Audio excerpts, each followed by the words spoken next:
It's nice to see you. You're looking handsome as ever. See, some people think I'm just looking at your thumbnail picture, but I'm also looking at you on the live stream, and you are extremely handsome in both places.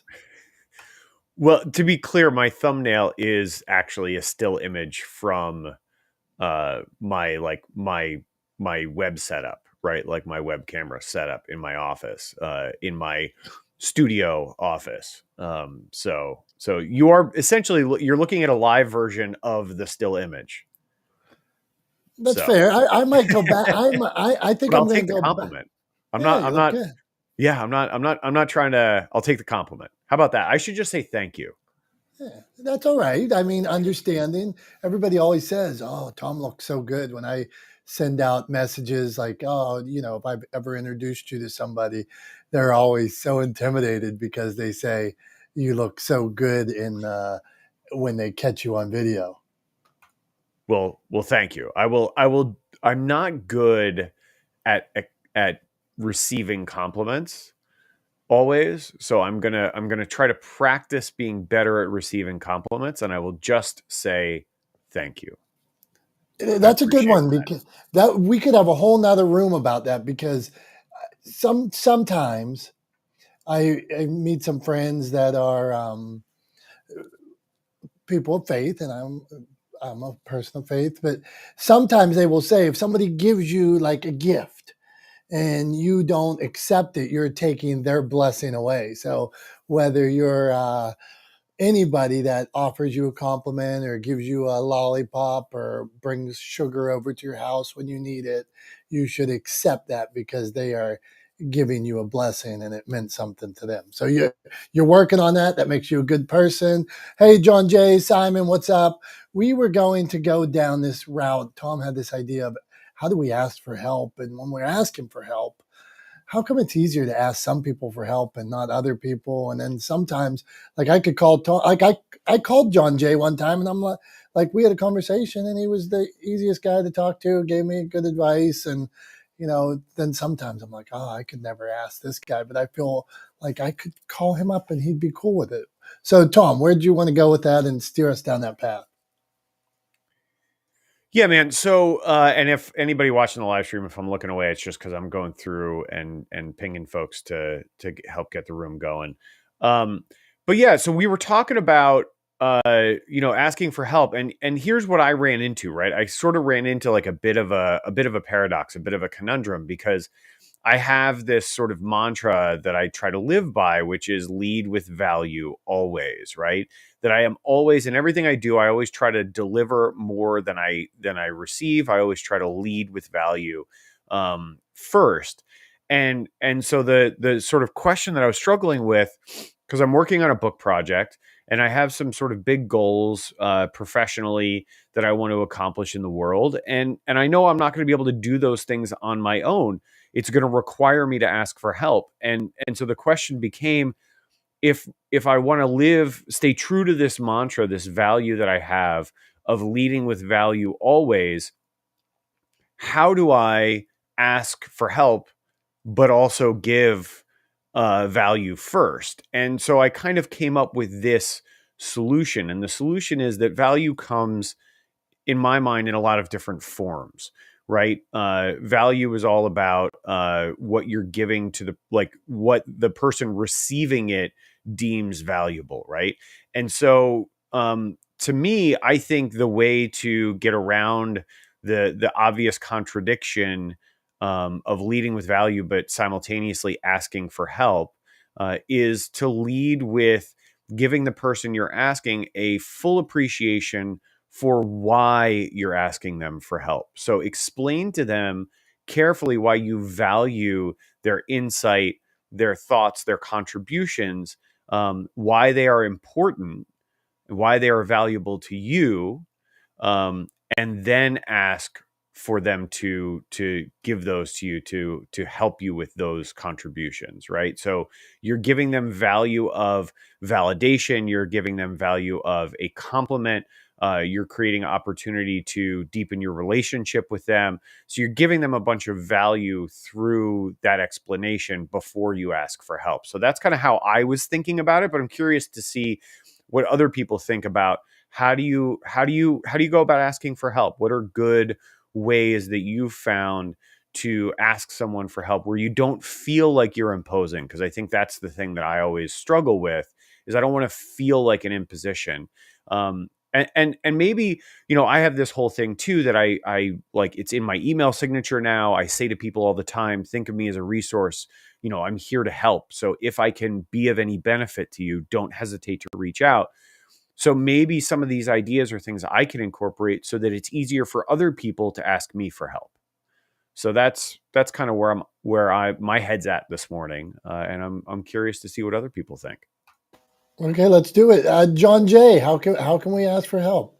Oh boy, that's a tough one. First of all, I'm horrible at this.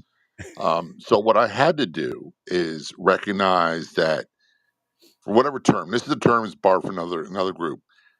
My stubbornness about asking any from help is a defect of character. So whether I like it or not is part of my character. I'm more apt to help someone else than to let someone else help me. That's in all phases of my life.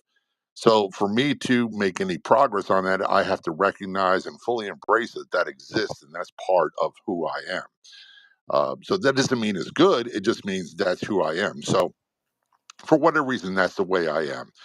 What I do is, as particularly in Clubhouse, I'm very reluctant to ask people for help here because they're too pitchy. They're always trying to sell me something, and I can't understand whether or not they have any ability to deliver on what they say they can. And here's the caveat: most of them don't even tell you what they deliver. They just repeat stuff they heard other people say that sounds really good. So what I do is I look for people that have strengths where I have weaknesses that can kind of plug in that hole, and see if we can really develop some sort of relationship. And I don't mind paying them for that. But when people are too pitchy, it's like you're trying to sell me something, and I'm instantly not a buyer. So what I try to do is uh, give people actionable information that they can use. I won't give them all the information, but I give them something to start with. And if they want to try on their own, they are more than welcome to. And some of them have great success. Others that don't, if they approach me and they want my help, then I go ahead and offer it as I can. But it's always fair. So I just don't sell people, and I'm really resistant when people try to sell me too. Exactly. That's my point. That's all I got. They know I'm playing whatever is the current clubhouse terminology. That's what I'm doing. I'm curious about something you said there, John, because you're obviously you're obviously a regular here in the room, and so I'm curious if you're a regular here in this room, if you keep coming back because we don't pitch in this room. It's kind of like it's an unspoken thing, but we don't do pitching. If people try to start pitching too much, we tend to ask them to kind of keep on track or ask a question, give some advice. And so yeah, so I'm just curious if that's one of the things that you value about this space or that keeps you coming back. It's a really big part of the reason why I keep coming back here because it's not a sales pitchy room. Plus, I have a relationship with Dominick that I value, even though we've never met in real life. Tom, we're getting there. We do different things, but I value your input as well. So it's about generating relationships. Brian just joined the room. Phenomenal guy, phenomenal story. But everybody's contributed, and they don't do it in a way that is sell, sell, sell heavy. So that's a big part of why I keep returning. I love that. And just so you know too, Dominick and I have actually never met in person. We've never physically been in the same place at the same time. We've had, I don't know how many hours of conversations at this point, both here in this room and outside of this room.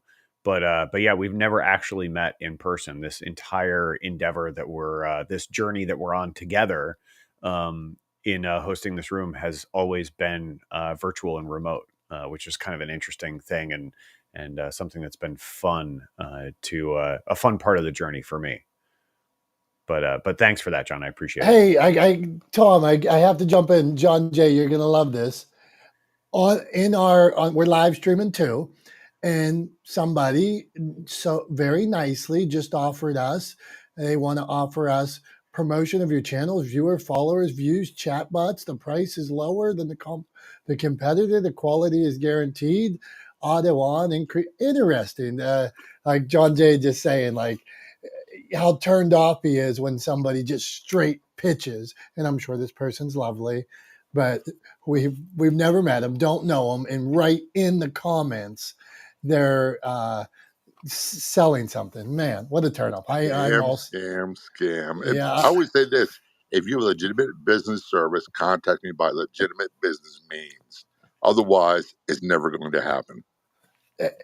So true. Hey, we're gonna get to Simon. I'm gonna read something here. I'm gonna try to be higher tech than normal. You ready I for was just this? gonna say, Dom, I don't think that message that we got there is a perfectly nice, kind person. I think that's a bot.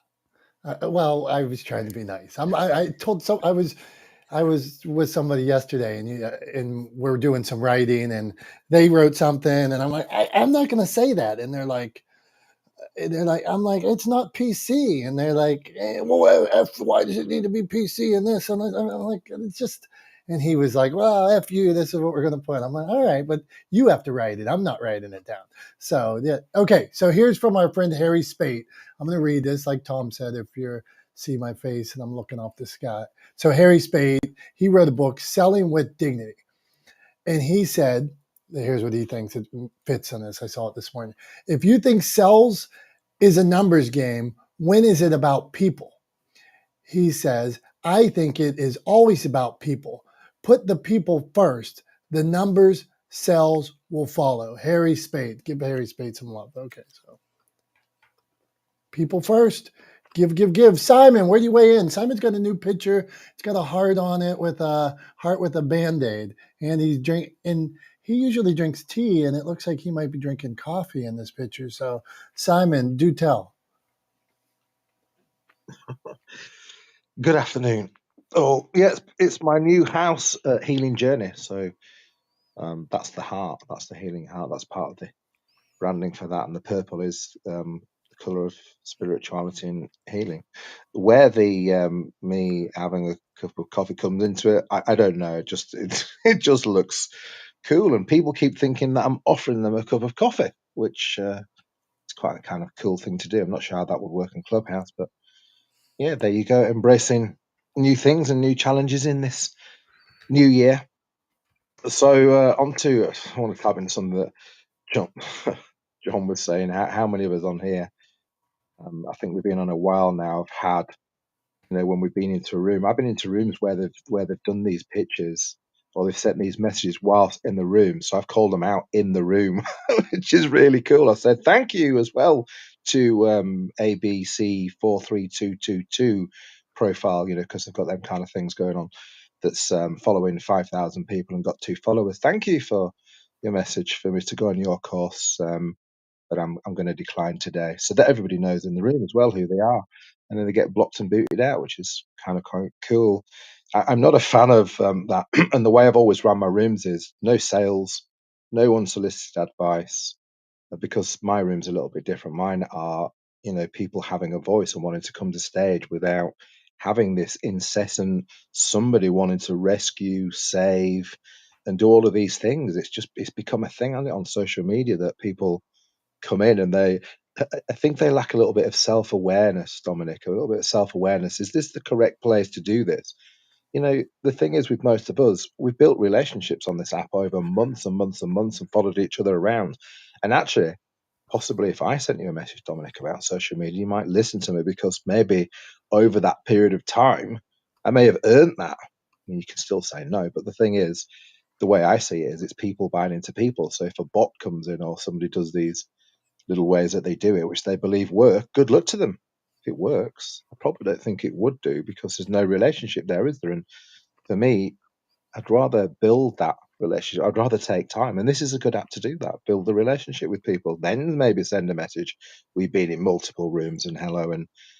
And you may have heard me speak about these things that I'm going to pitch to you already in other rooms. Not that I'm here to tell people how to do these things. The asking for help thing. Well, yeah, a lifetime of not asking for help which kind of led to huge difficulties. And I'm very transparent about managing complicated mental illness every single day. And I'm in that group of people, group of men who probably just were kind of like the men that wouldn't ever ask for help, as in I had a difficult childhood. Then I was in the military for 12 years.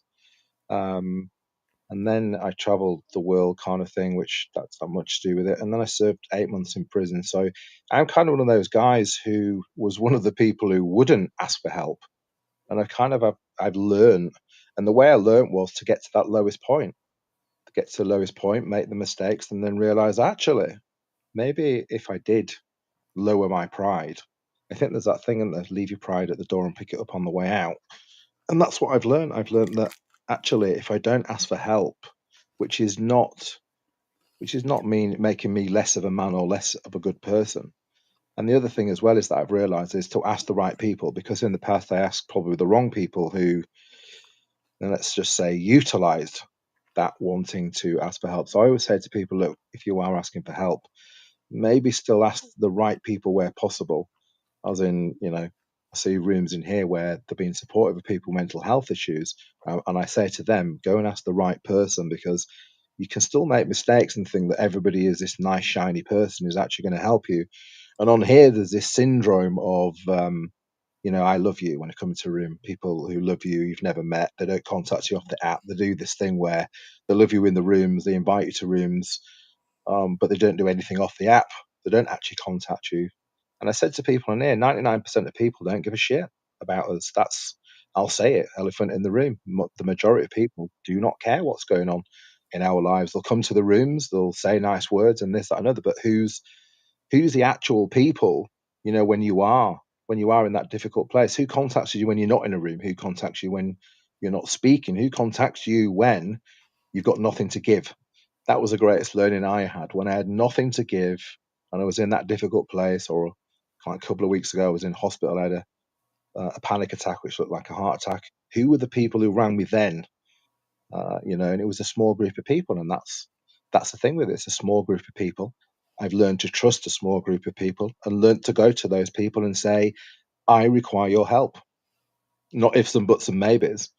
And if they can't, they can't. That's absolutely correct. And also, when asking for help, I've learned to explain what help I require, not do lip service and not expect that people know. Because in the past, I used to go around the houses for about an hour and someone would say, "Are you asking for help, Simon?" Yeah, I'm asking for help. So now I've learned to go the direct route, pick up the phone and go, actually, do you know what? I'm asking for your help. Can you give me this help, kind of thing?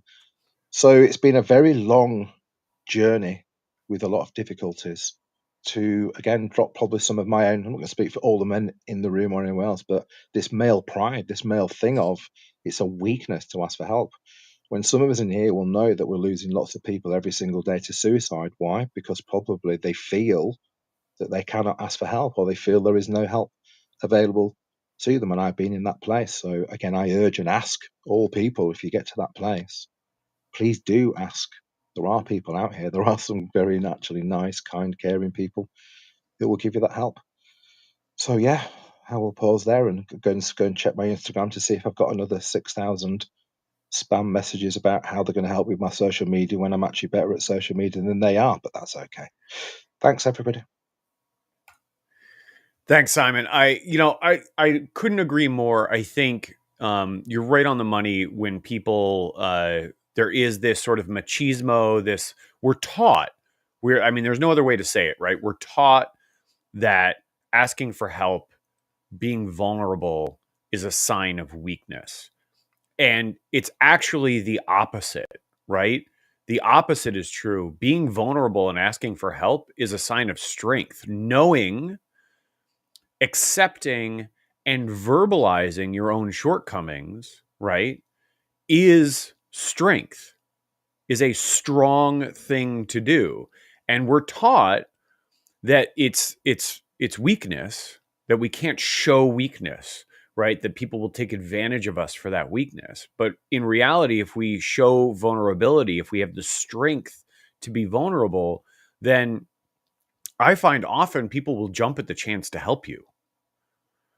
right? So I think that's an incredibly important point to reinforce, that asking for help, being vulnerable, saying you don't know, admitting when you're wrong, like these things are all signs of strength and signs of character, and actually in a lot of cases signs of good leadership, and not signs of weakness or character flaws, right?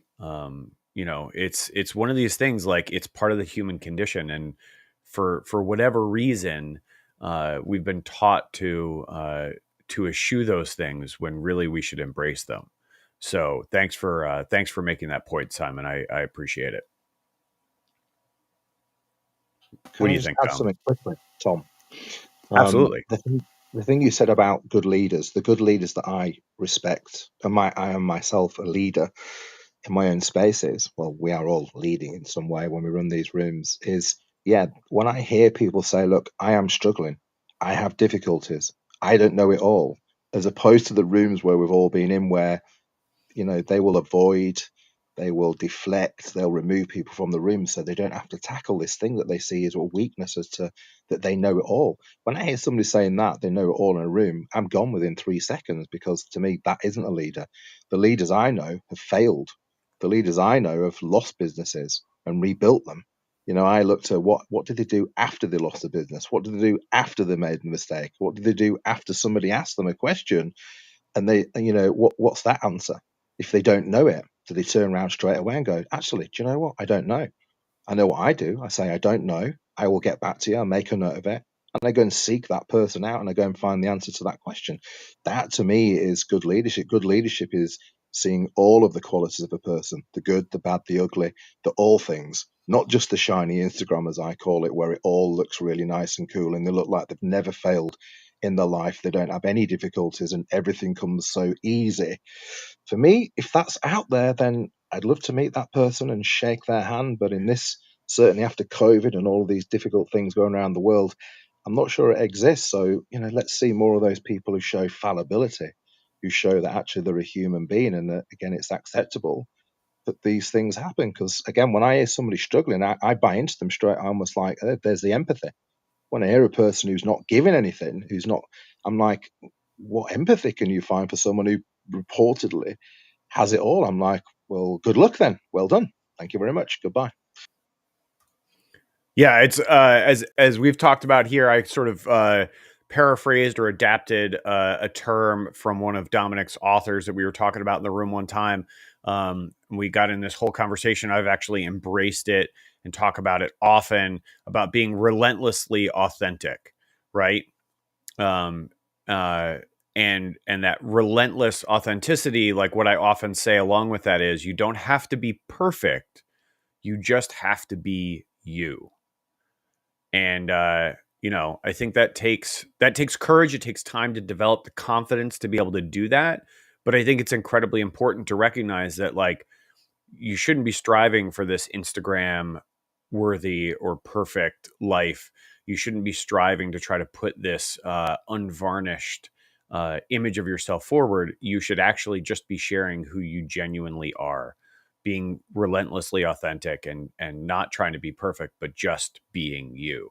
And that is incredibly magnetic. It attracts people, and it will create opportunity for people who share your values, who share your way of seeing the world, to align themselves with you, and repel people who don't. So it's a great way to, like, sort of self-select and surround yourself with people that you share values with. So I think, but yeah, I think it's incredibly important to just be yourself, just be you. That's all we need. That's all anybody needs, right? Is we just need people to be authentically themselves. So yeah. Yeah, there's well, I think we just hit 8 billion people on the planet. I mean, why try to be like everybody else when Tom and John and Simon and Joyce and Heather and Brian are so interesting? I'm working on a new like MailChimp email blast to send out right now, and I'm just thinking about like your story. Forget what somebody else is doing. Forget all that other stuff. Tell your story. The world needs your story. There's somebody going through what John already got through, somebody going through right now some of the same pain Simon had, maybe they're like me and they're going broke in the restaurant business like I did. Who knows, man? There's people out there going through struggles. Not the smartest guys in the room. Hey, Billy Thorpe's in the house, Brian Swift, Joyce, Heather. Okay, we got some heavy hitters here. Anybody that wants to come up on stage. Sometimes I don't do a good job of pulling people up. So, if sometimes when you're there for a little bit, I ping you. We live stream this as well. We were with this new name. We've had about the other day. I said, "Oh, we just started. We got a new name," and Tom was like, "It's actually been, a month or something like that, or 2 months." I looked back, like on YouTube, and the name change has probably been 12 times now or something like that, where we actually changed. And that was you guys, like before we were just using key words, and we thought, well, that's not us. Like John's talking about being authentic, and we don't pitch here. We just try to be us. We're not always the smartest guys. We talk about things that we don't know. We talk about things like asking for help. And okay, so we're going to go down this way a little more. One of the things I wanted to throw out to you, and this is, I want to see people stand so different on this, and this paralyzes people. This idea of views. So Tom runs a successful business. I don't think Tom gives two shits about views, and his life is still a good life. Now, sometimes I think maybe you're like, oh, well, so I just want to, right? Some people are so, they'll delete stuff because it didn't get a view, or they won't post something new because it didn't get a view. Well, did it have value? Was it a good message? I had an author recently that he wasn't getting a lot of views, wasn't getting a lot of comments. All of a sudden, a new client reached out to him and they said, "Hey, we saw your post. I saw you're writing a book." And the only thing he had been posting was about the book. But he got a new coaching client based on something that didn't have a lot of views. And then the guy was silently looking at his stuff, and the business relationship they're in now is much larger than one view or 10 views or 100 views. So, Tom, and I love to hear about this, want to get this started, but where do you stand on this? Look, I think views, by and large, are a vanity metric, right? They don't actually tell you anything about impact. They literally just tell you that people saw it. So it's about as valuable if you put a billboard on the side of the road and I said, every day, 5,000 cars are going to drive past this billboard, right? If you think about that for a second, you can say, oh, 5,000 people are going to see this billboard. But are they going to see it? Are they distracted, right? Are they really paying attention to it? Are they taking in the message? Are they even the right people to receive that message, right? So if you think about that metric, out of that 5,000, like, who really is the message on that billboard going to resonate with? And the same thing is true with like view metrics on social media. Like, a lot of people might see it, but you only have to watch like a second or two of a video that auto plays on somebody's feed in order for it to count as a view. So somebody literally could be scrolling through their feed on Facebook, Instagram, whatever, your social media app of choice. And scrolling through, and somebody says, "Hey, Dom," and you stop scrolling and you look up and you go, "Yeah, what's up?"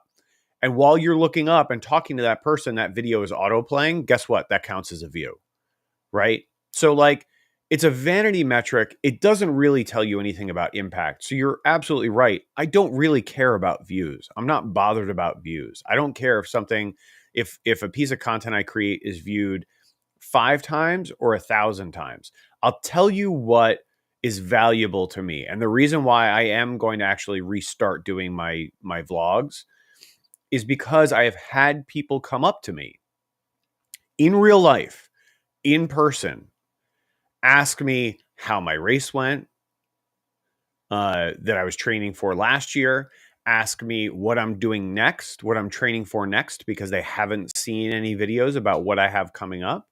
And I've had people come up to me and tell me that they have started exercising because they watched me go through this journey in my videos, in my vlogs, training for my last Ironman, training for the marathon I did in December. They saw that journey, they followed that journey, and they felt inspired and moved to actually get up and start exercising themselves as a result of it. And like that, one person coming up to me and saying that, and it's been more than one, but one person coming up to me and saying that is worth more than all of the views that you could assign me on any social media platform. So I don't care how many followers I have. I don't care how many views my video gets. It's not about that. It's about creating impact. It's about having a positive impact on the world around me. And it's about, on a personal level, it's about holding myself accountable to a task, right? And so that's what I'm looking to achieve. So I think you should always ask yourself, like, if you find yourself getting caught in this cycle of really caring about views and really caring about follower numbers, just stop and ask yourself why.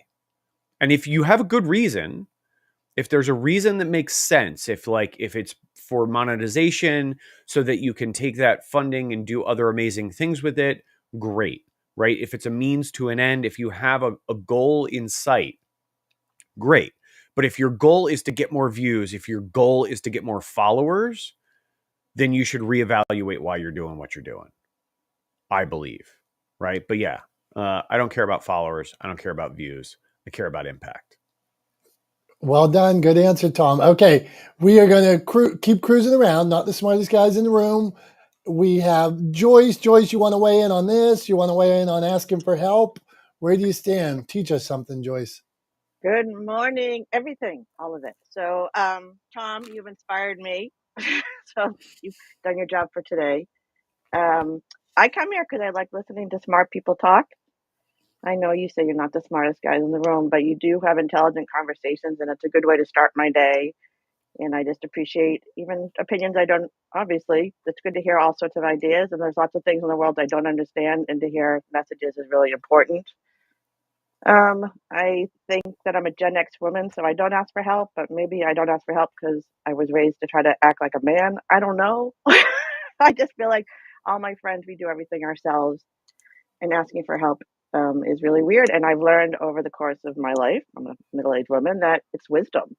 You know, asking for help is wise. So we can't know everything. And this idea that my professional life existed in a space where I was like expected to know everything is just weird. So that's a weird way of living. So asking for help is very important. It's very hard for me. And so this year, I decided with the podcast, I have talked to so many women across the country, around the world, that every week I am reaching out to three of my guests who were on in the past and just saying hi, reconnecting, and seeing how we can work together, partner in 2023. And I've had some really positive responses. And just on another note of building relationships, there's lots of new dispensaries out here in Massachusetts. A lot of my friends do not understand what cannabis is or would never go into a dispensary.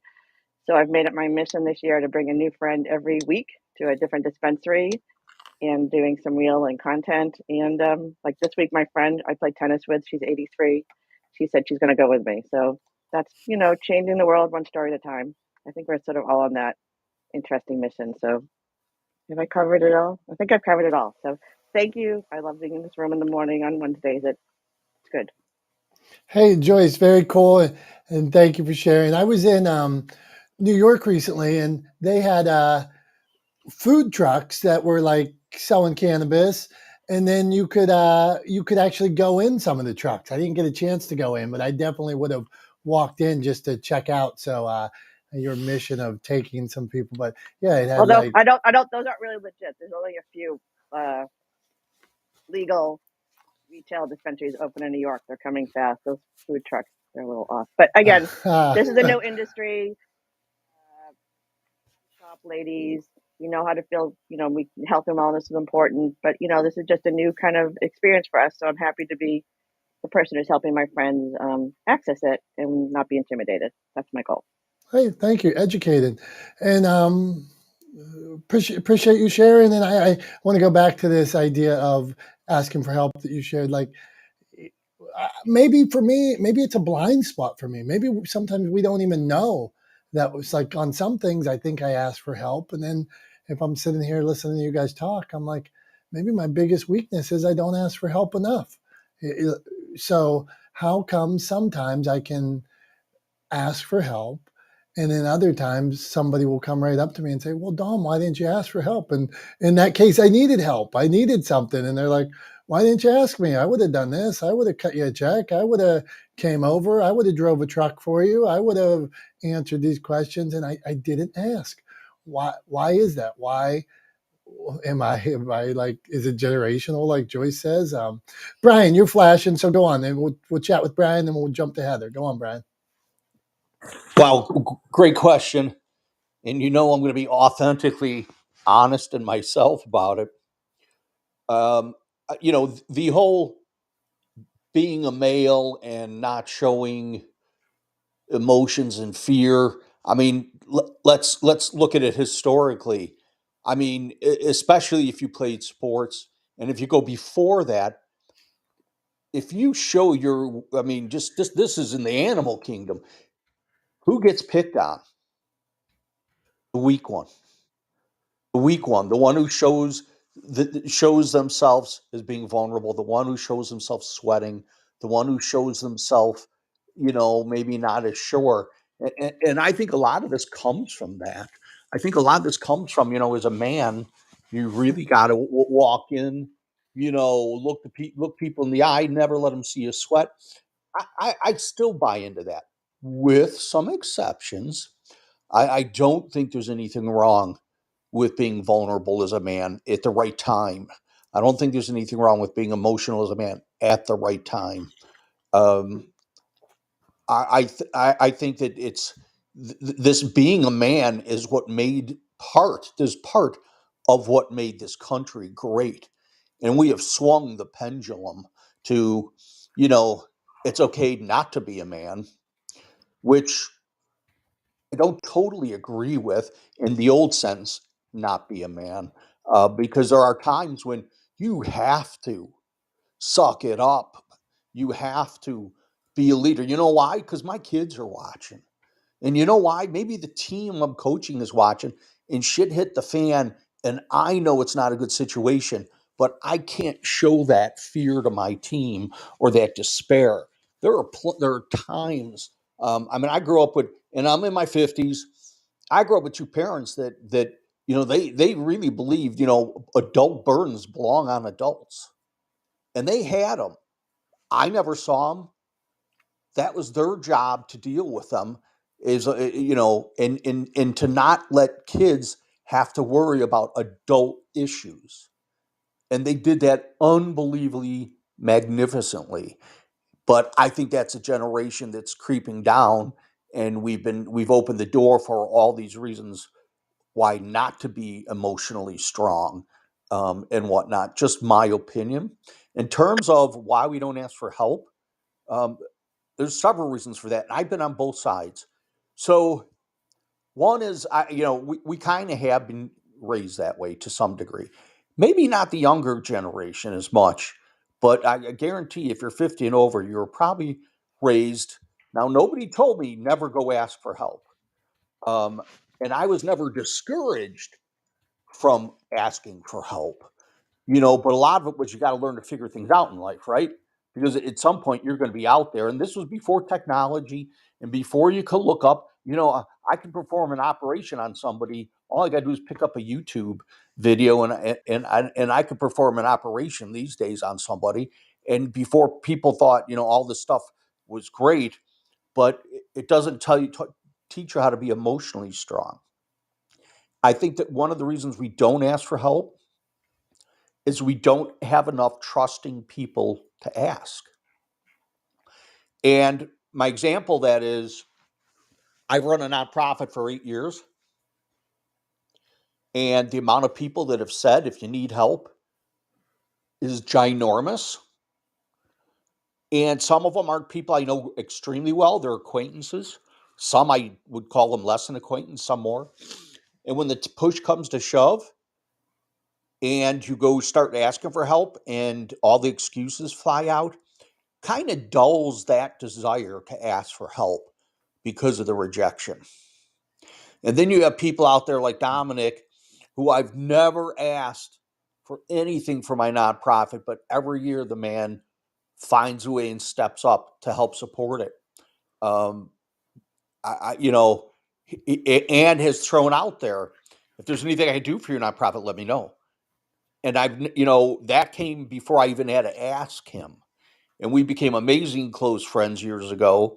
And I return that reciprocity will always be there, not because he helped me, but because, and not just because he asked, but because I've gotten to know his character as a man, and whatnot. And I think we're not close enough and comfortable enough with enough people to truly ask for help when it comes to really personal things.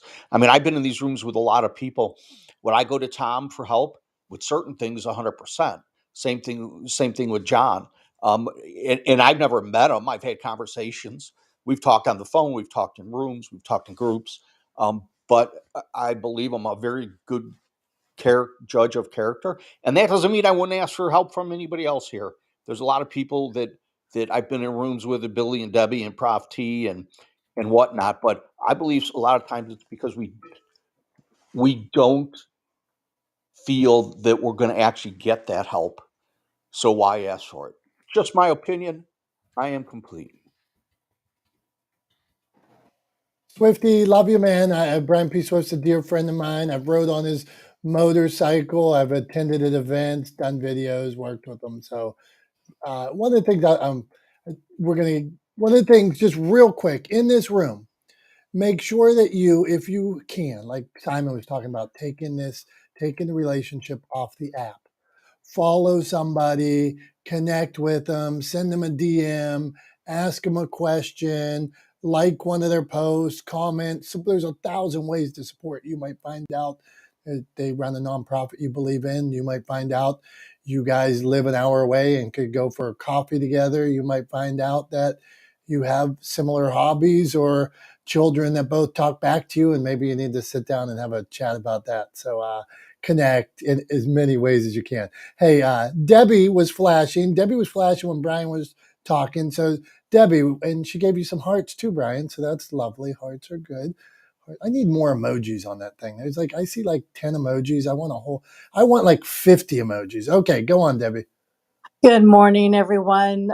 Brian, I couldn't agree with you more. I'm in the over 50 crowd, so a lot of how you were brought up, I was brought up the same way. And I totally agree with Joyce. I was brought up in the way that, my dad always said, you don't ask for help. It's okay to give anybody help that if they ask, certainly serve others. But, you need to be self-sufficient and self-reliant and be able to fend for yourself. And so it is very difficult for me to ask for help. And there are times, I will be very honest, that there are times where I've been disappointed. And so sometimes I think I purposely don't ask for help because I'm afraid of that disappointment. But I will say, had I not been raised the way I have or I was, I would not have survived some of the challenges that came my way from a very bad car accident I overcame and a very abusive marriage. And it gave me the stamina and the persistence to go through my challenges. So I don't know if it's good or bad, but learning to ask more for help is something that I am working on. And again, I think it goes back to what Brian said. It's about finding people that you have the same values and morals and traditions and stuff that you can start building that foundation of trust. So I'm complete. Thank you. Thank you, Debbie. You're doing great work out there, and appreciate your thoughts on asking for help. This is not the smartest guys in the room. We do this every Wednesday, we have a bunch of great people come through that teach us things and ask questions and bring up subjects like chat GPT and views and asking for help that make us think, I could do that, or I shouldn't be doing that, or I I could learn from that person. I need to connect and follow and see what they're doing. Okay, this is see, I'm working on my segue. Somebody I always learn from, our master of algorithms, Heather. So asking, we're talking about all these things. So let me reset. That's the cool thing to say, I think. We're talking about asking for help. We're talking about Tom said he does. I think he said I don't give a shit about views. He said something like that. It was that's something we should clip, replay it. You Yeah, remember? sometimes I have a dirty mouth, but it's the truth. I don't give a shit about views. I really don't.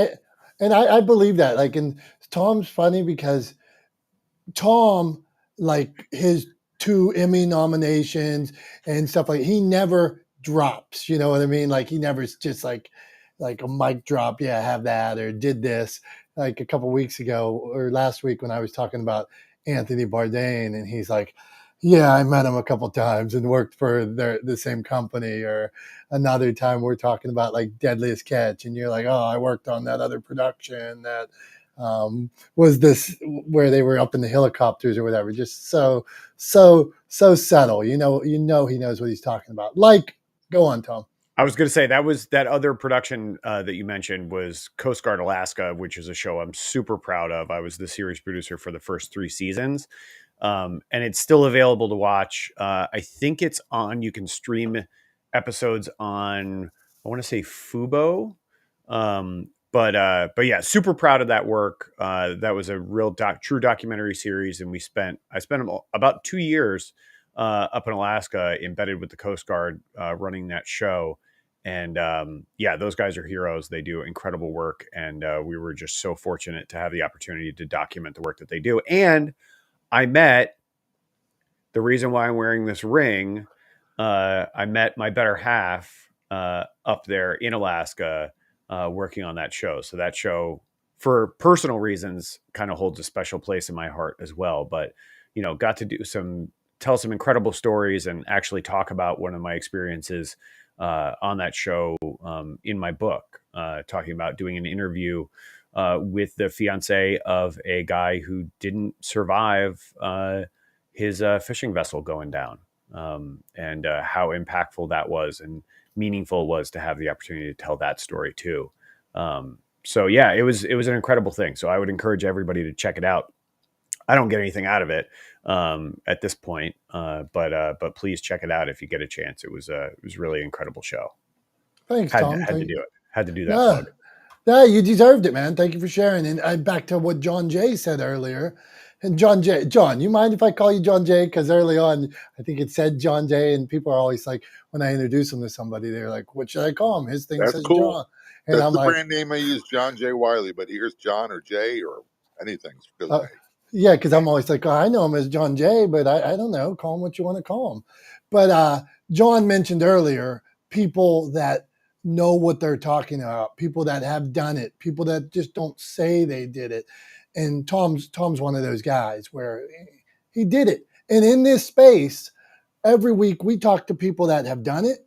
We talk to people that are thinking about doing it, and we give them both equal opportunity. If you want to write a book, if you want to do a video, if you've been Emmy nominated, if you have a syndicated radio show going on 100 stations like John Jay, if you've run over 100 marathons like Simon, we want to talk to you because there's somebody else on the other end you're thinking about doing, and we can learn from everybody. Okay, now back to learning. See, I had such a good segue before. You guys ripped me off, and now Heather, where do you want to weigh in on all this? Go on, my friend. Thanks, Tom. Hey, everybody. Tom, John, Simon, Joyce, everybody. Prof T. Yeah. So asking for help is not my strong suit. I am horrible at asking for help. I feel guilty when I ask for help. And I'm gonna point to an experience I'm like going through right now. So I'm in mediation with my ex-husband, and I'm finding it very difficult because of the PTSD that I still have associated with that past relationship. And, I went to mediation 2 weeks ago and, I could not stop shaking. And it was just a mess. So we have another one today. But between then, I was like, okay, like clearly I need help because of my like physical things happening while I'm in the same room with this individual. So, I had to lean on my lawyer because, and I'm not good at asking for help. So I didn't even want to have my lawyer help me because I was like, I could do this by myself. Like, I got this. But then getting in the room, and it's just been, lack of sleep and just worrying about this. So I was like, you know what? Like, I really need to ask for help because I know I'm not good at this. And I'm still healing from that. So I'm leaning on, and I asked for help from my lawyer, and I'm leaning on her to help me and guide me through what I need to do. I usually don't talk about my personal life, but this is asking for help, right? And I can ask for help in my business all day long. No issues. I could talk about business all day long. No issues. That's where I am. I am very business centric. But with my personal life, it's really difficult for me to ask for help. Ask help from my husband. I feel guilty. Ask help from my mom. I feel guilty. I even ask the kids to help me pick up their stuff. Feel guilty. So it's I'm like, okay, I need to ask for help from my lawyer. And now I do have that help from my lawyer. And I'm hoping today is going to go much easier than the last one where I could hardly catch my breath because being there, it just triggers the PTSD. So yeah, so don't be afraid to ask for help. It's difficult. It sucks.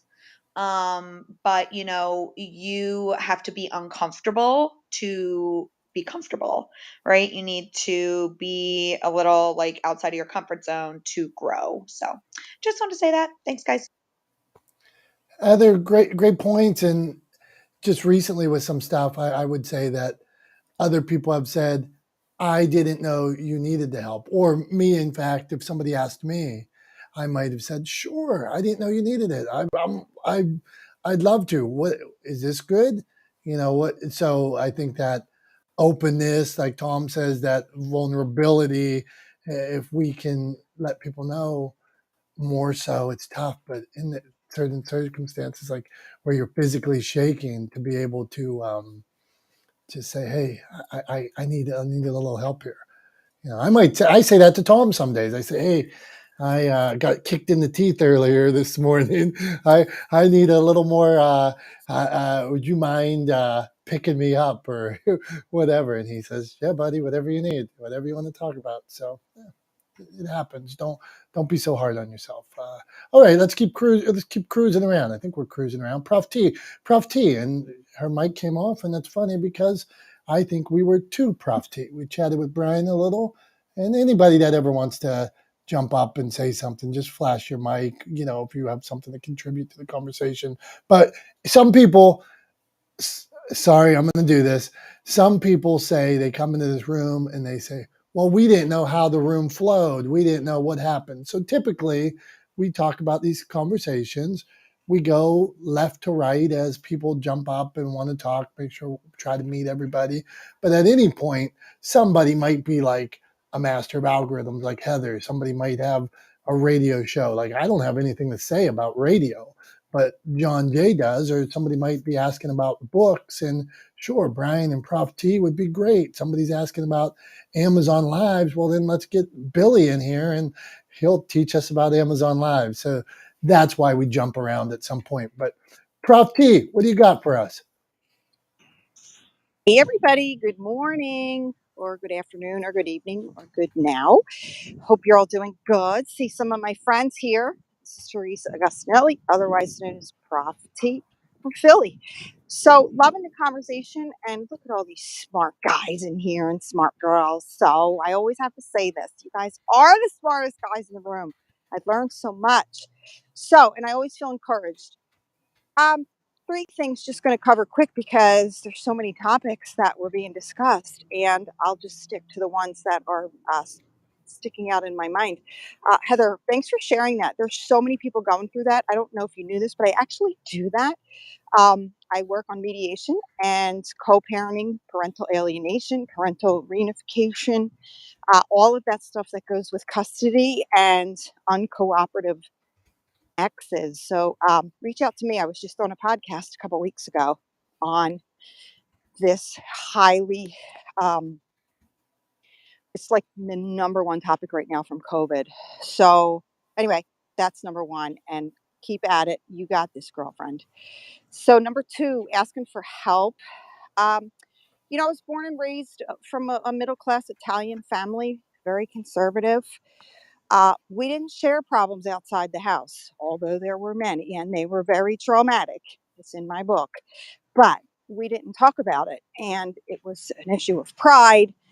And I was taught to be self sufficient. So I didn't ask for anything, but I didn't have the coping skills to be self sufficient. So I sabotaged myself for so many years. What I found was this: lots of women aren't able to ask for help because it does show a sign of weakness, whether you're a guy, whether you're a girl. And human behavior, which I happen to do for a living, shows that people are very afraid of being looked at as weak or vulnerable. As Brian said, in the animal kingdom, they go for the weakest in the pack. So, so I've actually started a women in business networking, free mentoring and accountability on Zoom, because I found that the last couple of years, so many women are struggling with their business and the work-life balance and the stress and trying to be a mom and a wife and a business owner. And I learned early on that if you did ask for help, you viewed it as transactional. So I lived many, many years when I asked for help, I was like, well, now I got to pay this person back. Now I got to do something for them. Now I got to figure out a way to, do something even more than they did for me. And I began living my life very transactional. It works both ways. Well, if I help you, then you need to help me. Or if you help me, then I guess I better find a way to help you, even if I can't. So being transactional and helping people isn't helpful. So if you do it out of the kindness of your heart, I believe that if you help people on their journey to success, they will turn around and help you on yours. So always ask for help. I do believe that women struggle with that. We can't have it all. We can't do it all. We need people to help us.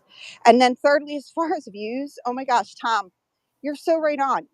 Years ago, I used to worry so much about who was watching, who was liking, who was clicking, who was sharing, who was posting and reposting and reposting. And I don't do that anymore. And I'll land with this, because I'm already doing well. It took 20 years to get to where I am. I'm not on the 6 o'clock news. I'm not in the White House. I'm not all over the country, but I'm doing what I'm doing. And I'm very proud of what I'm doing. And it's very successful. I've built a very successful career. And what I've learned is that it doesn't matter who's liking your stuff, because a lot of times people pay for those. So you can certainly pay lots of money and boost your posts and get people from all over the place, right? Are they a client? Are they a potential customer? I don't know. For me, it was probably not. And so I'm very proud of what I do. And in closing, the whole thing about posting and liking and sharing and who's watching and who's liking and clicking, the bottom line is, for me, if it's getting my name out there and my face, and I've had so many people, well, I'll be out somewhere, oh my gosh, I've been watching you, I've been seeing your posts, you're doing amazing, can I give you a call, can you help my daughter, can you help my so and so, can you speak to our company, can you come to our luncheon? And it has helped with book sales. So I'm with you, Tom. I don't really give a shit. However, it's very important to keep your name out there and keep your face in the place. Thank you, Prof T. Over to you. Thanks. Prof T, excellent. And I love this, your thoughts on views. I'm a believer the same. It's who's the view? Is it the right view? I once had a a distant family member that like really got in a fight with me over it because I'm like, doesn't matter. I'll come do a video on you. It'll be great. And I think he thought I was being smart with him because I posted someday, don't do it for the views. Your message is strong, it can make a difference. And they were like, oh, that's bullshit. And I was like, no, seriously, I'll come do a video on you. And I thought the video would have been cool. And it turned out to be like a rift, and I felt bad because I meant nothing by it. If that's what you took offense to, no. In my world, I just keep putting out the content. I believe every piece of content has value. I believe if I have a goal to share inspiration, positivity, and smiles. If you look at any piece of content that I've put out for the last 10 years, I believe it accomplishes one of those things: inspiration, positivity, smiles. It's always on message. So, did one person see it and maybe smile? Did one person see it, have a better day? Did one person see it and hold the door for somebody else? I won. So, now to tell you, I've had stuff that hit me and my daughter making slime one time on TikTok. It has 249,000 views right now. It is 10 seconds and it's one of my worst videos. Uh, like it has it, but was it me and my daughter making slime? So it did accomplish the goal of making people laugh, making people smile, sharing positivity. But as far as like I've interviewed soldiers that gave 2 legs in Afghanistan, that for our country, like, I mean, that's the video that I would love to take off, but it didn't. But I believe in it more. I believe in it more than the video that got 250,000 views. The other day, on Instagram, I posted a reel. I just started making reels, and the algorithm's different when you start. It was 3 tomahawks passing over the Steeler game, and it has 20,000 views on it. Like, yeah, it's cool, and the tomahawk flying over, doing the flyover, it's inspiring. But if it was all about views, I'd be jumping up and down, making tomahawk helicopter videos the next 50 times. But it isn't about that. It's about the message of, we will stay the course. So I go back to, I agree with Prof T. I agree with Tom. And I've never once, I didn't even know that you could look at who likes and hearts your posts, and see well, why do I care who I've never once looked at it. And somebody told me, you can see that's of all things that I have time for, it is not to go in and see. And then I will, just to throw this to something Tom said earlier, TikTok recently, it used to fly up on the side of your video who liked your post. Now on the side of your post, you could just see it would show their face, these 10 people, these 20 people. They changed it to now it's everybody who viewed your post. So to Tom's earlier point about they could have viewed it for 2 seconds, and now they're showing you, they're capturing your dopamines are increased because you see these pictures on the side of your screen, but it is really somebody that just looked at it for probably while they paused on it while they were talking to somebody else. So don't fall in love with the views. Okay, we might get killed over that, Tom, but go on, my friend.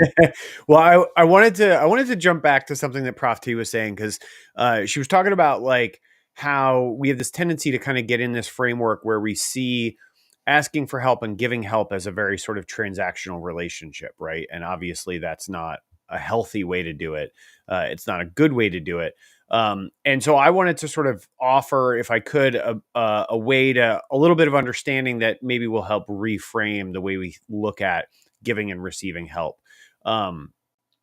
And this is something I've talked about before, so feel free to tell me to shut up if I'm repeating myself too much. But I just wanted to talk about, and this goes back to I have a bachelor's in psychology. I don't have a master's or anything like that. I don't have a higher degree. I'm not a clinical practitioner by any stretch of the imagination.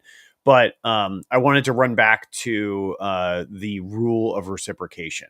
And when I talk about the rule of reciprocation, usually what I do, and I do this for a very particular reason too, which I can explain after if anybody's curious, I usually kind of have a little bit of a progression that I kind of use to explain this.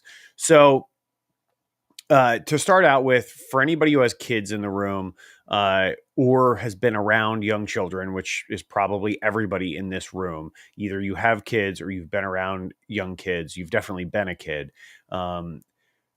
You'll notice that whenever parents or an adult is interacting with a child, even when they're pre-verbal, so like 18 months or younger, a child, specifically in like a high chair or something like this, when you hand them something, when an adult hands a very young child something, they will typically say something to this effect, words to this effect. They'll hand it to the child. As the child takes it in their hand, the adult will say to the child, and now you say thank you. Right. And so what they're doing is they're teaching that child to follow the rule of reciprocation. And the rule of reciprocation states that we cannot take, I like to add, or receive without giving in return. Right. And so what is the adult teaching that child? That when someone gives you something, you give them gratitude in return. You say thank you, because that's how we give gratitude. Right. So it's embedded in us from a very early age. When you look at, you take that into your adult life. If you're walking down the street, you pass somebody on the street, a stranger, you make eye contact. The stranger says, "Good morning" to you. What do you say in return? "Good morning." Why? Rule of reciprocation. You can't take or receive without giving in return. And then the metaphor that I like to use to kind of tie it all together is one that's a common situation that most of us have been in. At some point in our adult lives, you're out to dinner with a friend. The check lands on your table at the end of the meal. Your friend grabs the check and says, "I got this. Dinner's on me." Right. And you do the little dance back and forth. You say, "Oh no, come on, you don't have to do that." Or let me at least cover the tip, or I'll cover my half, or let me get the drinks. Right. And you kind of try to bargain a little bit. And then ultimately they insist. And so you give in. Right. And you actually make two decisions side by side, but they come out in the same breath. So we don't think of them as two separate decisions. The first decision you make is to accept the gift. So you say, "Okay, thanks. I really appreciate that." And the second decision you make is to reciprocate. And you say, "The next time, or the next one, is on me." Right. And so I think when asking for help or giving help, think about the rule of reciprocation and just follow the rule of reciprocation. So if someone gives you something, all you have to do is give them gratitude in return by saying thank you. And if you decide to give someone something, you shouldn't do it with the expectation that they will give you something in return. You do it out of the kindness, like Prof T was talking about, out of the kindness of your heart. You do it so that they will benefit. And ultimately, they will give you something in return, either gratitude, or they will find other ways to pay back that kindness, to reciprocate that kindness. So just bear the rule of reciprocation in mind. It's something that is embedded in our culture. You cannot avoid it. It is so embedded that it's practically instinctual for us. So just follow the rule of reciprocation when it comes to giving or receiving help. Or asking for help, and it ought to work out pretty well for you. But yeah, I just wanted to chime in and add that in, Dom. So sorry for hijacking for a minute. No, hijacks are good. You have full.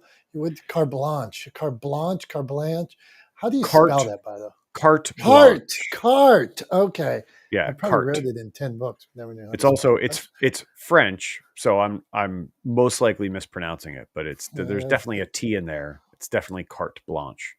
Okay, cart. Hey, Joyce, you were flashing. Did you want to add something there?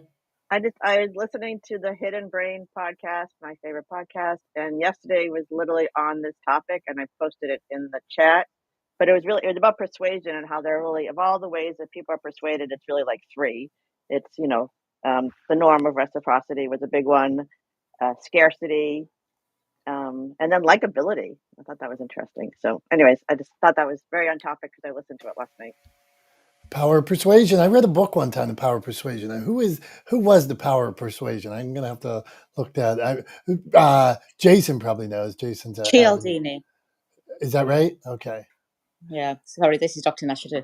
That's my wheelhouse. So yeah, Cialdini. Really great book. Yeah, see that? Thank you. Okay, we're gonna chat with you in a second. Aaron, what do we got going on, man? Not the smartest guys in the room here. We're talking being held hostage by views, and we're talking asking for help. Weigh in, my friend. I love asking for help, except for when I don't. And I know that sounds really silly, but it's the total truth. I absolutely hate asking for help, but I know how necessary it is. In the Marine Corps, you don't ask for help, you just get shit done. That's the only way it's ever been. At least that was my experience. I mean, I did join during a time of war. That's the way it's supposed to go. But man, I'll tell you that asking for help is probably one of the most embarrassing things a man or a woman of any sort of like status can ask for. And when it comes to being handicapped by views, it's not so much about the views, really. It's who's watching. You can have one view, and if that one person is a valuable person, that's the best thing for you. It might be the break that you're looking for. It might be whatever it is. It doesn't matter who it is, as long as you've got some sort of fans in some capacity, at least in my opinion. I'm not the smartest guy in the room. I love listening to all of you. I take notes on some of the stuff that you guys have said, and I really appreciate the opportunity every week, at least for the last month, Dominic, for letting me come in here and listen and talk. So thank you guys, and that's where I'm at right now. Hey man, Aaron, we appreciate you and everybody, whether you come, whether if it's your first time, thanks for being here. We've been here pretty much 50 out of 52 weeks. So there may be a time we've had some guest host at time with us and stuff, but we're going to be here. We're going to keep showing up, and we appreciate you guys, and you make it happen, whether it's coming in one time because you haven't been on Clubhouse for 6 months, or whether it's you listen for 4 straight weeks. We appreciate you, and you guys make the conversation is what it is. And a lot of times, as the title says, me and Tom are not the smartest guys in the room, so we defer to you. That's the beauty. That's the beauty. We defer to you, and you don't even know it. I'm kidding. No, you are appreciated. Hey, Jason, man, what do you got for us on the subject? How you been? As far as help is concerned, love it, man. And you know, it's interesting what Aaron said, because he was in the Corps, I was in the Navy. And one thing is, you do ask for help. You do have a standing operating procedures. The military teaches people in different, they have an overall message to work as a team to get shit done. And I'm not pointing him out, but I'm pointing it as something that sometimes we can misinterpret. And one thing I had to get over when I got started with my practice, people asked for me when February 3rd hit in 2020 and COVID happened. I was out of a job. I didn't see I was out of a job. I didn't know it was going to happen, but this was in the months before. And what ended up happening is my firm let me go because they're being investigated, or the firm I worked for, they were being investigated. So what ended up happening is I had to start a brand new business. What am I going to do? I need to support my family. It's all on my shoulders. And lo and behold, it was a childhood friend who reached out to me and said, "Hey, I need your help. Do you know anything about agriculture?" I said, "I know nothing about agriculture. I know about contracts. This is the kind of law I do, yada, yada, yada." And it started just by him asking me for help. I have no one to go to. And because his dad helped raise me, I felt like a debt of gratitude. And so when he was humble enough as a farmer who doesn't want to ask for help, it taught me, I was like, if he can do this, and the guy I knew grew up with, he can do this, then how am I looking at this perspective of sharing, looking for help in the wrong way? And how can I look at it the right way? And it's like, it's really delegating duties. Why take on heavy work that's unnecessary, or mundane work that weighs you down in your time? And you're going to be either one of those kind of people that it's either you're going to complain like, I don't have enough time in the day. I'm drawn. I don't I don't feel fulfilled. There's a lot of things that go into it, but for those who've done very well for themselves, everybody has self-interest. No one is self-made. Nobody. But you are community built. You are constantly community built through your networks, through your education, through your friends, family, even work, whether you're an employee, an entrepreneurial employee, or an entrepreneurial business owner. You got assistance. It's our ego that controls this in such a way that holds us back, and we don't process for the benefits because we don't want to, we assume to be weaker.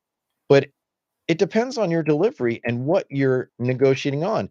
People come in your life for a season and reason. Same with projects and jobs and in clients. So if you really look at it, never hold on to anything too dearly for too long. Allow some wiggle room. And if it flows out, it does.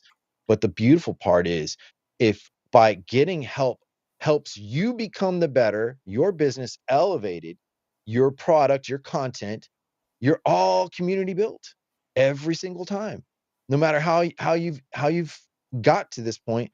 But if you can negotiate yourself out of the ego part and saying, you know what, here's my new ego. I love the help. I have no problem asking, but that's the difference between me going from no job to I have my own business. I have clients word of mouth. I do very well for myself.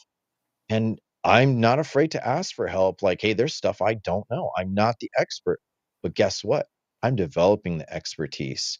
And that makes the difference between me getting someone who's calling me versus am I looking for somebody? So and that's where I'm just gonna stand. Damn. Hey, Jason, what did you eat for breakfast today? I had my mud water and that's it. And a Okay, workout. man. This guy's on fire. We might all need to. I'm not sure what mud water is, but what's mud water? Mud water is a mushroom tea. Oh, It's a coffee substitute. I don't drink coffee anymore. So it doesn't have the caffeine. It has mushrooms and all kinds of other great ingredients. And I can put it cold or hot and I mix it up. And it's just like having a cup of coffee, but it's tea. And then you add your creamer and there you go. It's a nice mellow rise and keep you going without the drawback of coffee. hey, man. And I'm kidding around, but you were on point. You're on message. You're opening up my little brain cells in my head. I'm thinking, whoa, this guy's on point today. So thank you for sharing, my man. Maybe I should try some mud water. Mud water. Be Tom's saying no. His head is going. I am not drinking mud water, but mushrooms are good. I made homemade Marcella last night, and it was good. I'll send you some, Tom, and you can try it out and see what you think, I, man. And look, I just love doing is believing mushrooms. in it. I love mushrooms, and it's not that I wouldn't try. I don't love the name. I don't. The branding is a little bit rough for me. But I love mushrooms, and I would absolutely try a mushroom tea. I've actually been curious about them, but there's no way I'm replacing coffee. That's what I'm shaking my head about. Like that's just not going to happen. Amen. Amen. Just kidding. Yeah, prop teas. I just started my ear. It's anybody that's holistic in medicine. My ears have rung for like the last 10 years. So, and I mean, they ring nonstop 24 hours a day. And so I like at night, that's when they ring the most. Like if I wake up in the middle of the night, boom, it's like a concert is playing at all times. So I tell my wife on a positive spin, oh, it's a beautiful thing. There's a concert playing for me at all times. But one of the things they said could cause that was caffeine. So I gave caffeine up for 4 days. The ears were still ringing. So I was like, I'm back. Diet Well, dues, I'm being on it back. 6 months, guess what? 6 months, I'm more alert. I hydrate with water more often. I'm not drinking sodas endlessly. This is, I gave up caffeine. It's just all I can tell you is it was hard for me to believe, but a friend of mine says, "Hey, just try it for a month. Give me 30 days, and if you don't like it, I'll give you $100." That's what he told me, and I was like, "Are you kidding me, right?" And he's like, "I love coffee. I love the smell of it. I love the taste of it. I like the jerk. Like, okay, now I'm ready to roll." But I hated the draw. I hated like 2 hours later, I feel so depleted and I'm reaching for energy somehow or doing another coffee. And I'm not spending $5 a day on coffee. Even though I can brew coffee at home, let's face it, a lot of us go back to Starbucks or whatever. I just like, hey, drink a cup. I have my water all day. I feel healthier. Whatever you want. I think it's just the preconception. That's the other thing about. Let's just tie this into the help. How many times do you preconceive something because you don't know? I think that's what defeats accepting help is our preconception versus actual conception and coherence. So that also I'd like to tie that in. But I know Laura's right after me, so I'm gonna mute up. Hey, look at that. What a gentleman. Not mute up.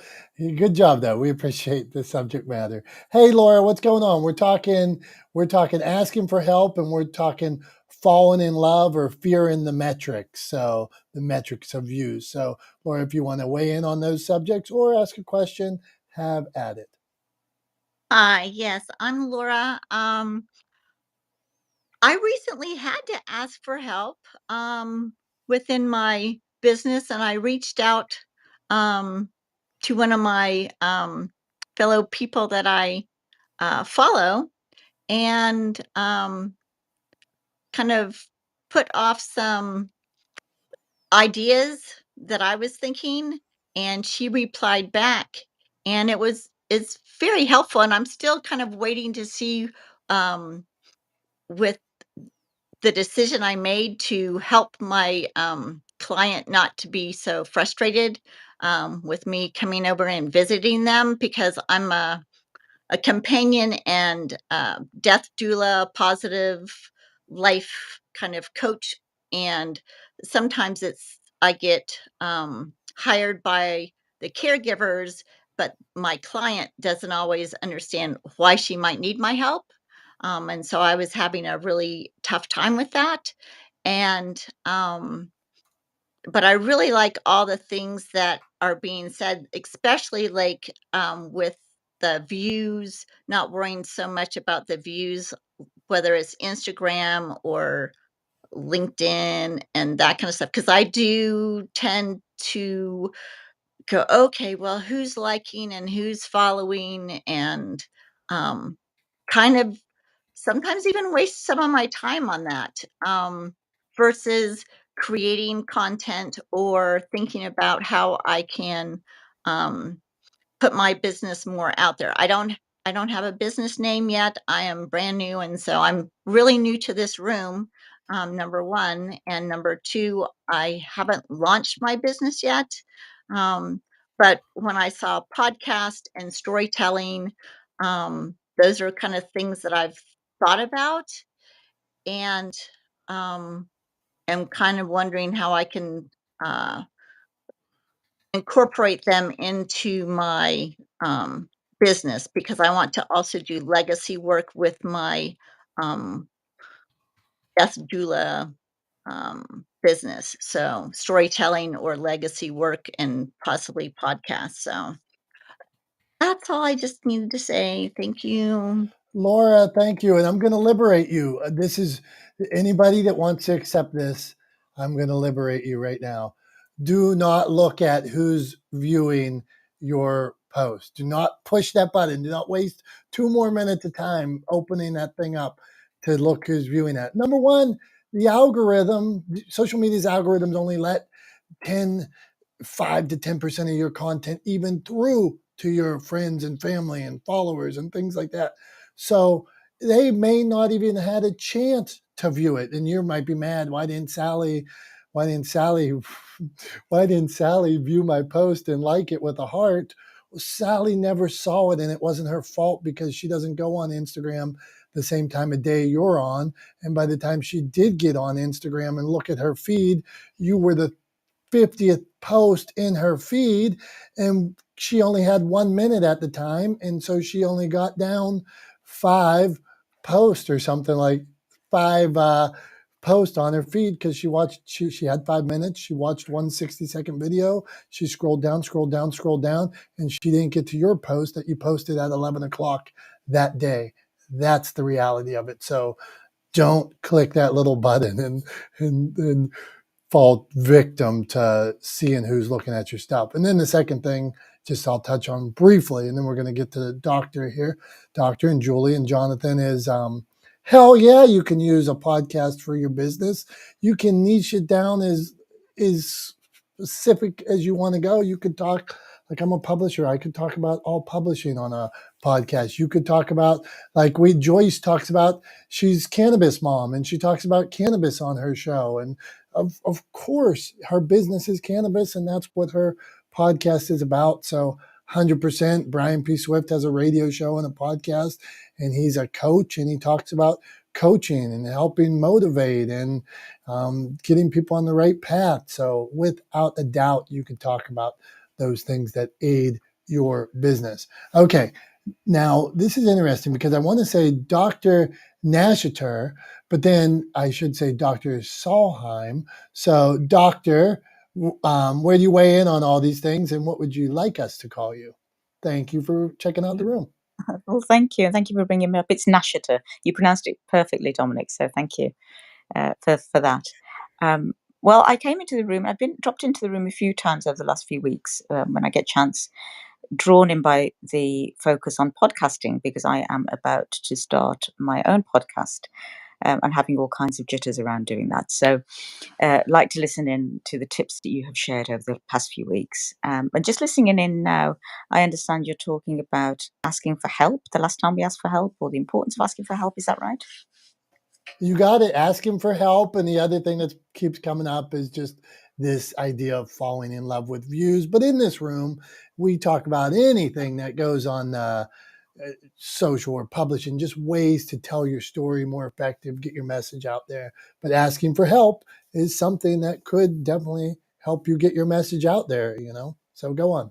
Oh, for sure. I'm a huge fan of asking for help because I'm very aware of my many limitations in all kinds of spheres. So I kind of know I stick to my lane with what I know I'm good at, and then I ask for help with pretty much everything else.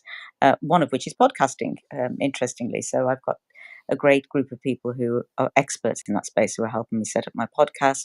But I've also spoken to people for help on things like my social media support, which I'm also not great on. I ask for help in, seeking out people in my network. So I'm a great believer of that because for me, help is really reciprocal. I have a strong network locally here. I live in Norway. And even last night, for example, we went to an ice hockey game and I brought along a couple of colleagues who I really felt if they met and connected, it would really boost their network and their ability to do their business, which they did. And it's just that feeling that the more you both ask for help and offer help, the richer your everybody's, yours in particular, since you're the one driving that your experience is, and the more, in a way, I think it boosts both optionality for you and creativity for you. So yeah, huge fan of it. Do it a lot for lots of different reasons, but particularly because I think as a psychologist, and I've been a clinical psychologist for a very long time, helping other people was an intrinsic part of what I did. And so offering help comes very easily and very naturally.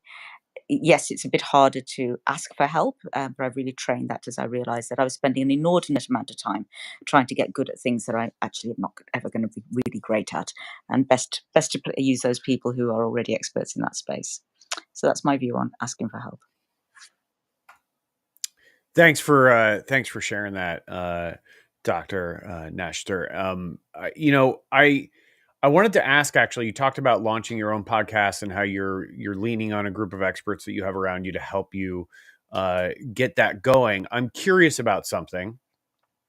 Are you, in the course of thinking about and planning the launch of that podcast, are you planning on filming the podcast episodes? That's a great question, because originally when we discussed the concept of this podcast, I am much more comfortable with audio for myself than the video side of things. And so I imagined it was going to be audio only. It turns out it's going to be both. It is going to be video.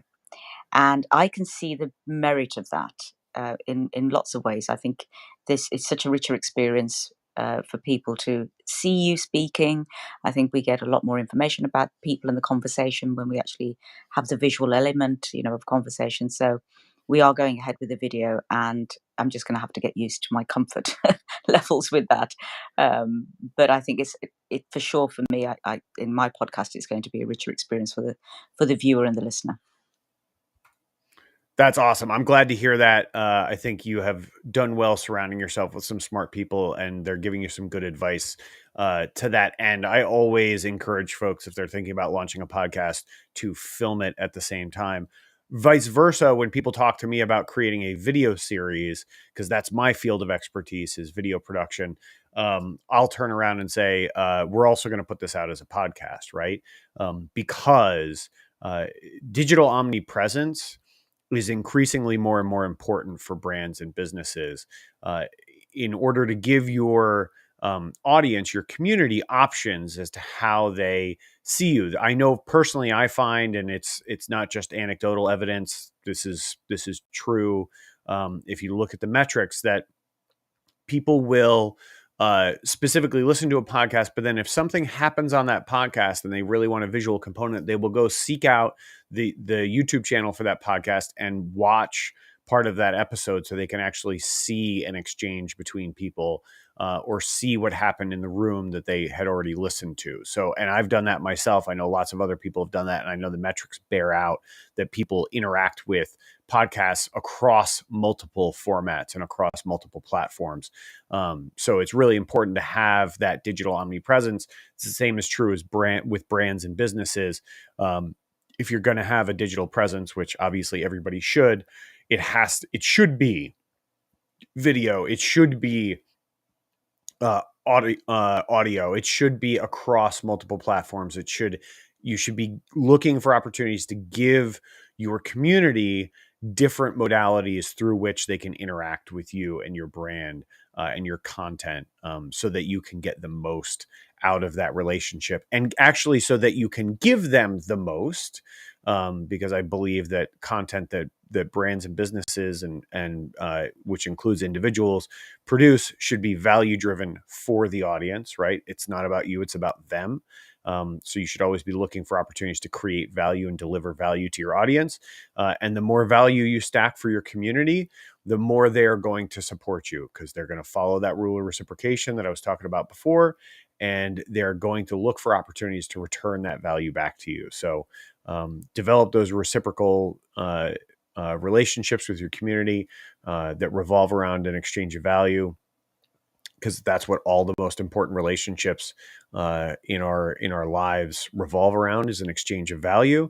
I think that's core to my mission of humanizing the world of business. Like, that's what I want to do, is humanize the world of business through better communications and push those kind of relationships. So glad to hear that you're creating opportunity for your community to connect with you and receive value from you on multiple platforms. So cool, and glad Thank to you, have you in Tom. the room. Well, thank you. Can I ask you a question, since you mentioned that this is your niche on the video side? What tips do you have for the video element? I mean, I've seen a lot of videos, and I've been a guest, obviously, on podcasts. I never hosted my own, so this will be my first, but I've been a guest. And there are various types of video setup and quality and visuals.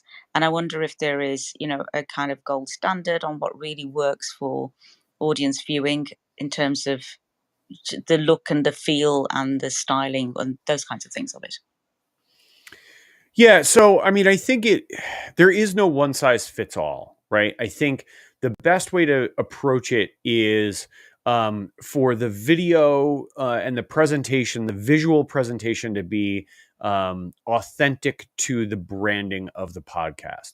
So if you're doing sort of if it's a more formal podcast where you're doing sort of more formal interviews, then I would think of visually, I would look to package that in a way that sort of suits that tone, right? But if it's a super casual, fun, sort of interactive podcast where everybody's sort of laughing and joking and throwing ideas back and forth, then I would look to sort of create a more casual look and put people in sort of more comfortable chairs and or on a couch and things like that, rather than like sort of at a desk or sitting across the table from each other. The one thing I would say is I would recommend filming any podcast with 2 cameras at a minimum, but 3 is really kind of ideal, I think. If you have a 2-person podcast, if you have 3 cameras filming, this is assuming that the cameras are just set up and you don't have anybody physically operating the cameras. That way you can have one camera that is a what we call a 2-shot, right? Which is both people who are participating in the podcast, and then one camera as a single for the host and one camera as a single for the guest. And that gives you a lot of editing options and the ability to sort of cut back and forth between the cameras as you sort of put the video together. Ultimately, the other thing too that I would recommend, and this is something I always encourage folks to do, I think it works really well, is do not over edit your podcast. Don't over edit the content. You're doing two things when you do that. One, you're creating more work for yourself, and two, you're making it feel less and less authentic to your audience. So leave in the ums, the uhs, the ahs, the things that make us, some of them, leave some of them in. Seriously, Dominick's shaking his head, which is why I responded that way. But leave some of those things in. If somebody stumbles or mispronounces a word and then you figure out how to correct it, or you have to look something up, leave it in, right? Because it will give the audience the opportunity to identify with, to empathize with, to see themselves in you and your guests on the podcast. And that will make them much more likely to keep coming back to listen more, right? Whenever we can self-identify with the content we're consuming, we're much more likely to consume it again and again, to keep coming back for more. So that would be sort of the couple of things I would definitely recommend. Is I would say 3 cameras would be ideal if you're doing a standard interview. Make sure the tone of the visual tone suits the tone of the content, and don't edit your podcast too much. Leave in some of the mistakes, leave in some of the hiccups and the human foibles, the idiosyncratic language, because that makes it relatable. It makes it human. And it gives your audience the opportunity to self-identify with the people you have on the show and to keep coming back for more. So I hope that helps. Oh yeah, super helpful. I mean, I'm not going to be in the luxury position of having physical guests because most of my guests are going to be virtual. So we will both be kind of, in that split screen arrangement, I guess, where you just have 2 people speaking into their PC cameras, or whatever they're using. So I'm going to have to get creative on the visual too. So because I do find myself when I'm watching videos of podcasts, it kind of gets a little tiresome if it's just the 2 people split on the screen, the host and the guest, and they're just talking at each other. Of course, it's interesting to watch the people, but the setup is quite repetitive if you watch a lot of those kinds of video casts. So trying to get some creativity into that will be one of my challenges. Yeah, and I think there's like a couple of quick things. If that's the setup you're dealing with, I would say if whenever you can, have them record on their end as well. So you're not just recording via Zoom or whatever sort of streaming service you're using to set up the interview, but if they're actually recording on their computer as well, you should be able to get a full size image from them at the highest possible quality. And if you do that, then in the editing of the podcast, when you sort of whatever editing software you use, it can be very rudimentary, but you'll be able to actually bring them up full screen more easily and not just have the split screen the entire time. So that gives a little bit of like visual interest to what you're doing. And then the other thing too is I would say whenever you can, schedule a little bit 15 minutes before you're going to start recording the podcast. If you've got a producer that you're working with, so you can get everybody on the call together and you can have them check out your guest setup and make sure that they're set up well. And if you want to reach out, I'll help you put together some like best practices or a quick doc you can send them to say like, hey, this is kind of how you should have your camera set up so that you look the best you can look when we get on to do the interview. If that's of any use to you, I'm happy to do that. Hugely helpful, Tom. Thank you so much. Really appreciate it. Yeah, that would be great. So I'll just DM you on that. That would be fantastic. Thank you. Thank you, Dr. My pleasure. Nashater, and thank you, Tom. I will have to say, Tom sounds quite intelligent when he's talking about that. We might rebrand with the smartest guy in the room. Okay, we are going to meet our friend. Go on, Tom. I was just going to push back and say there's no chance I'm the smartest guy in the room. Not even going to accept that. From now on, everybody needs to show SAT scores to get in this room. Send them to me. I'll look at them and decide who who we will talk to each week. Okay, we are going to meet Julie Rock, our friend Julie Rock. And Julie Rock, let me clarify, Julie, we are talking about asking for help. We've been talking about people that fall in love with views. We just went off and we're talking a little podcast tips and camera work because we do that kind of thing. Let me tell you about Julie Rock because I haven't read a bio yet today, and Julie's my friend. So here we go. View full profile. When I used to think, like when I was in school, and like everybody's embarrassed of reading aloud in school and stuff like that. Then I just used to start like reading real loud and like really trying to put on a show with it. Then all of a sudden I didn't mind it. Okay, Julie Rock, podcast host of Stay on Course, Ingredients for Success, ICF leadership coach, TEDx speaker and author, singer, songwriter. I did not know this, so you learn a lot about creative and faith-driven MBTI facilitator.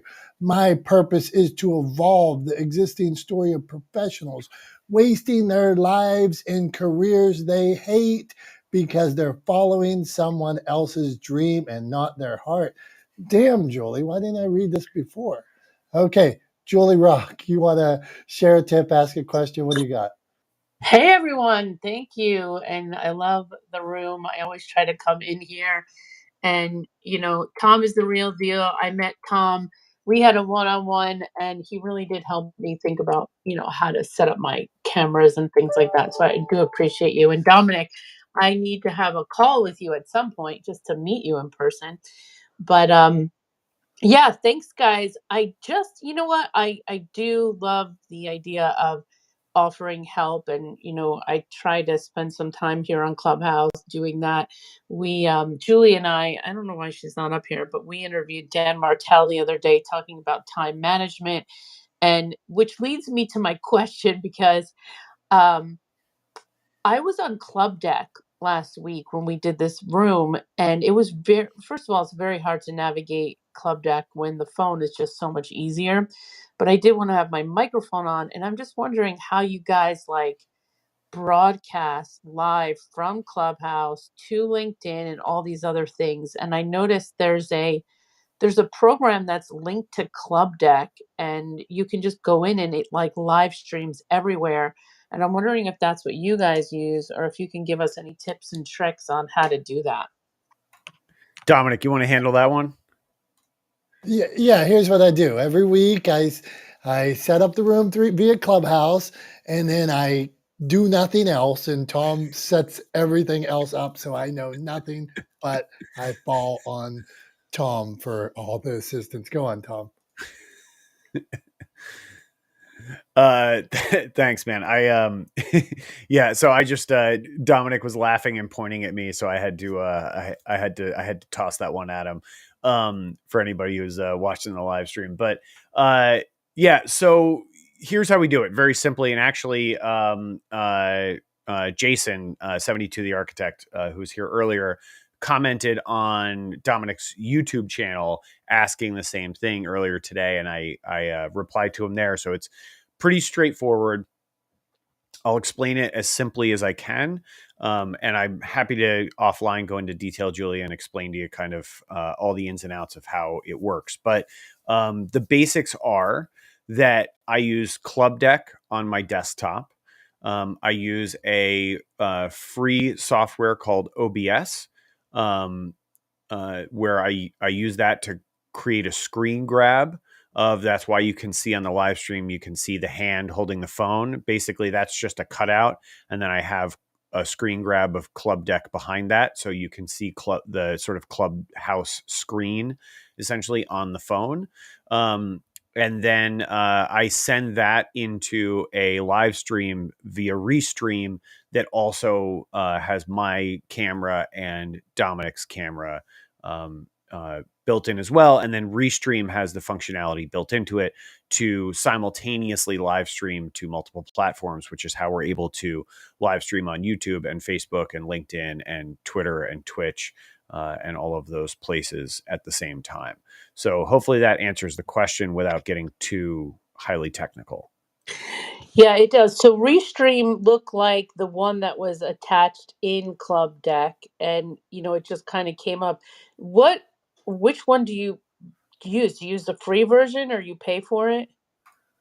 Yeah, no, I pay for it because in paying for it, it gives us the ability to pair channels. So by paying for it, we're able to broadcast not only on my YouTube, Facebook, LinkedIn, Twitter, Twitch, etc., but also Dominick's YouTube and Facebook Oh, simultaneously. So we have our own channels, and so we broadcast on our own channel simultaneously. We don't have channels for not the smartest guys in the room. Maybe we should, but as the title says, we're not the smartest guys in the room. So that's not how we did it. We had existing channels, and we figured why not leverage those. So yeah, so that's how we do it. okay. One more question, and then I will stop here. When you're recording your podcast, then are you using the Restream platform or another platform if you're doing pre-recorded? Yeah, when I record, so personally, when I'm relaunching my podcast, Something Good, and if anybody is interested in being a guest host on Something Good, I don't interview people because I spent like 15 years of my life professionally interviewing people on television shows, and so I wanted to do something different for a podcast. So I mean it when I say guest host. I basically hand you the mic, you get 10-15 minutes to talk about the what and why of something that you think is good.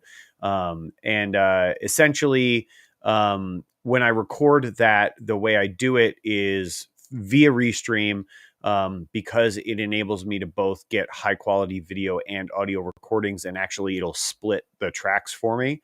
So I can do Oh. audio only, or I can do video with audio. And it gives me split audio tracks. So it'll actually separate my audio from the guest host's audio as well, Okay. in separate recordings. And it's like way better than Zoom, I assume. I hope.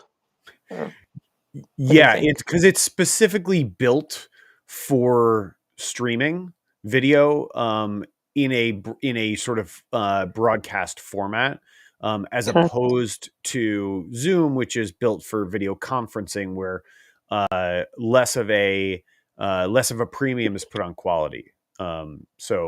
So like if you look at our live stream, the quality is pretty high. Everything that's streaming from my end is streaming in full HD.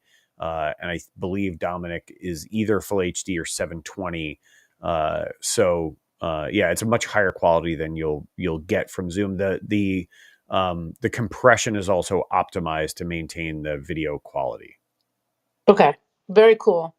And just for you guys, I think you guys are the smartest guys in the room. Thank you. I guess We'll I take got to it. practice what I was preaching earlier and saying I got to be better about accepting compliments. So instead of denying that or pushing back, I have to just say thank you. Yes, Julie, you're probably right. Thank you. Yeah, that's. Hey, Tom, since we're live streaming, and I want to show you anybody that if they stick around, then you can wrap us up because I see nobody there. I am wearing the coolest shirt today, and I want to show. I got a shirt for Christmas. It says "Big Worm Ice Cream Los Angeles. What you want?" So I would like to show show the Big Worm shirt on camera if you want, and show it like you said. We could do weird stuff like that. So come on, go full screen Let's and let see me it, big show worm. big. You got it. Okay. See, some people are probably like, "What? Oh, I Who is totally this?" get the reference. Okay, so let's go full screen, and I'm going to stand here and show you a big worm or readjust my camera. So how to go on here? Let's see here. Big. Okay, let's see. Big worm. Can we see it? Let's see here. Big worm. Are we on? Big worms. Big worms ice cream truck. See, now that's how you end a podcast. That's how you end a clubhouse. You show Big Worms ice cream truck on the live stream. I love And it. on that note, Tom, you take us and wrap us up. I got nothing more. I'm going to my Big Worm shirt. That's all I have left. I That's love it. all I I have love left. it. I love it. So yeah, I think we talked about a variety of things today, which is normal for us. One of my favorite things about this room every week is that you never know where the conversation is going to go. We try not to overproduce it. We try not to steer too forcefully, because I think it's important that you allow conversations to evolve. It's one of the reasons why we don't, this room is not a pitch fest. As John Jay was talking about earlier, one of the reasons that he keeps coming back week after week is because we do not do that. We try to create something that is different, that is inclusive, encouraging, inspirational, and hopefully insightful once in a while here on Clubhouse and across the internet through all of our live streaming. One of these days, you and I, Dom, are actually going to sit down and record an opening so we can finally turn this into a podcast, which we've been talking about doing for, 4 months now, probably. And we just have to get our SHIT together and actually do it. But yeah, I want to thank everybody for being here as always. First and foremost, this room would not exist, would not be what it is if it wasn't for the amazing support that we get from the folks that come in here regularly and the fantastic contributions we get from folks that are new to the room as well. We really appreciate all of you. And I will just leave everybody with this. Ask for help, offer help, help each other. We're all better off if we give each other a hand when we need it. So don't be afraid to ask for help and never hesitate to offer help. It is always a good idea. So thanks everybody for being here. Really appreciate it. Appreciate all of you. Appreciate you, Dom, for running the room as only you can. Thanks, buddy. And we will see you guys next week with Not the Smartest Guys in the Room, 9:30 a.m. Eastern Standard Time. And looking forward to it. See you guys then. Everybody have a great week. Happy hump day. Bye-bye. You too. Bye.